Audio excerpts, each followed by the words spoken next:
उदाहरण दिलं, पण ठीक आहे, काय ते जगभरातले लोक होते. पण हे आमच्या राज्यातले आणि एका भागातले नाशिक मधले लोक आहेत.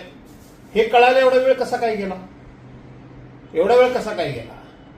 आणि मला एक कळत नाही की हे राजकारणातले पुढारी सुद्धा एका बाजूला अंधश्रद्धा निर्मूलनाचे कायदे पास करायचे, पुरोगामी महाराष्ट्राचे आम्ही नेते म्हणून सांगायचं, छत्रपती शिवाजी महाराज, शाहू फुले आंबेडकरांचं नाव घ्यायचं आणि बरोबर त्यांच्या विचारांच्या विरोधात कृती करायची.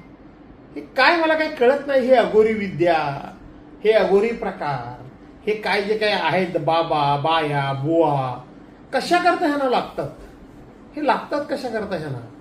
दुसऱ्याला उपदेश करताना मात्र फार मोठं तत्वज्ञाच्या गोष्टी करायच्या आणि स्वतः मात्र शेण खायचं, असेच हे लोक दिसत आहेत. हे अशा लोकांना, शेण खाणाऱ्या लोकांना, ह्या अशा प्रवृत्तींना की ज्यांचा आदर्श समाजामध्ये बाळगावा अशी अपेक्षा असते, यांना एखादा चांगला जर राज्यकर्ता भेटला तर यांना धडा शिकवेल आणि तो शिकवला पाहिजे. असा धडा शिकवला पाहिजे की पुढच्या 25 वर्षात 50 वर्षात कुणी असा विचार सुद्धा करता कामा नये. परंतु काल सुद्धा आपण बघितलं असेल, जवळजवळ 12 जिल्ह्यामध्ये अवकाळी उन्हाळी पाऊस पडला आणि शेतीचं खूप मोठ्या प्रमाणात नुकसान झालं. यंदा कोकणातल्या तर फळबागा, आंबा असेल, काजू असेल, फणस असेल, कोकम असेल, जी काही फळं आहेत, नारळ असेल, पोफळ असेल, ती पूर्णपणे उद्ध्वस्त झालेली पिकं आहेत. आंबा तर जवळजवळ नाहीच. यंदा प्रचंड असा मोहर आला होता.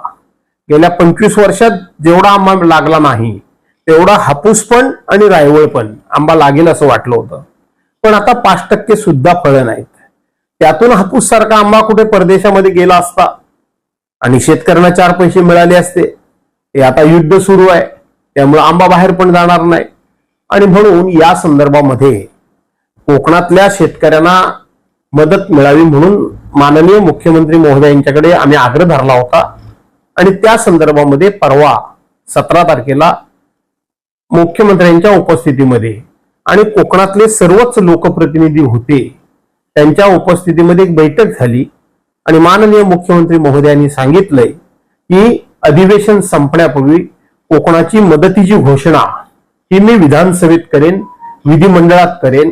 कारण अधिवेशन चालू आहे, नियमाप्रमाणे अशी घोषणा ही विधिमंडळातच करावी लागते.